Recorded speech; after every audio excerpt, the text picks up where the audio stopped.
39. Be ready. Comments. Mr. Chairman, I am glad to have this opportunity of participating in this conference. Quite a bit has been said on the subject of food resources. I know that some of my points may be repetitious. Being a farmer myself and directly associated with the agricultural production, I propose to speak mainly on the subject of feeding the world. Canadian agriculturists feel that we are in a sort of economic dilemma at the present juncture. Everyone is aware or should be aware that the whole basis of our industrial way of life and high standard of living we enjoy here in Canada has been based on the fact that the farmer was able to produce more food than was needed for his family, enabled other families to produce in homes and factories other than things that we need for our modern way of life. Traditionally, we have always enjoyed cheap food because of the efficiency of our farmers. Also, the competition within the industry and the government's deliberate policy have encouraged abundant production.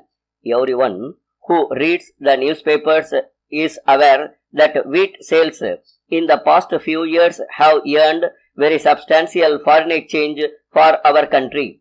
An examination of our trading history shows that this has always been the case. Variations in markets and production have resulted in high and low periods, but this is not the first high period we have, nor is wheat the only food product we have sold in the markets of the world to the advantage of our country's economy.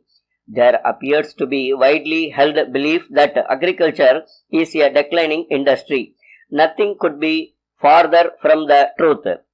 This impression has been probably brought about by the decline in the number of people who engage themselves in agriculture. It is not unreasonable to suppose that in the lifetime of many of us, only 5% of our people will be engaged in food production. Two factors account for this decline. First, technology has made farming much more efficient.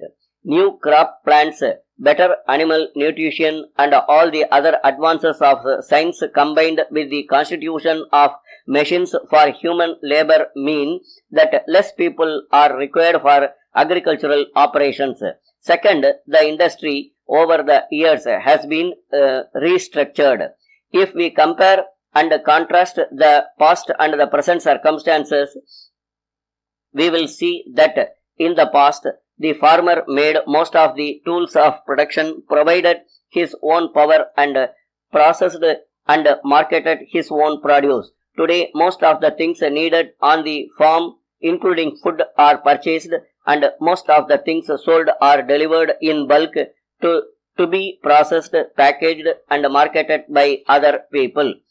No one knows definitely how many of our countrymen are engaged in producing farm machinery, chemicals and fertilizers. We also do not know exactly how many of them are engaged in transporting and handling the products produced. In any case, we expect their number to be rather huge. If all these people, including the farmer who actually works on the land, were grouped together, we would get a more realistic idea of the importance of this industry. Naturally, we must all be concerned with the health and welfare of such a gigantic industry.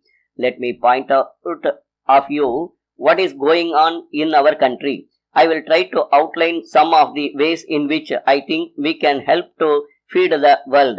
From the statistics available to us, we find that the cause of starvation and malnutrition in many countries of the world is not always scarcity of food, but the fact that a great amount of that food gets spoiled owing to the lack of processing and storage facilities.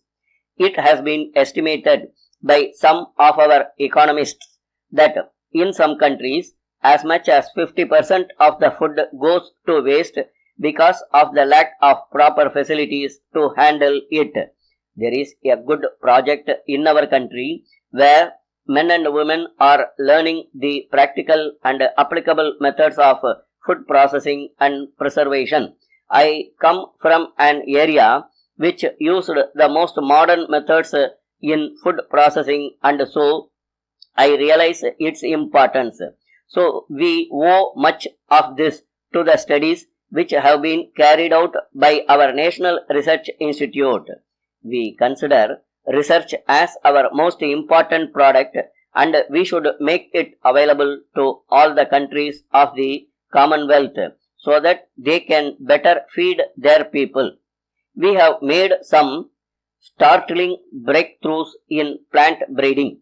We have introduced and developed new varieties of plants which yield many times the ordinary ones. I am giving you these facts. It stresses the importance of research and to impress on you as strongly as possible the urgency for speeding up research in agriculture. My own country spends about 10 times so much on defense research as on agricultural research.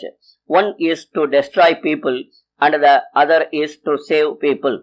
I think research to save people is therefore much more important.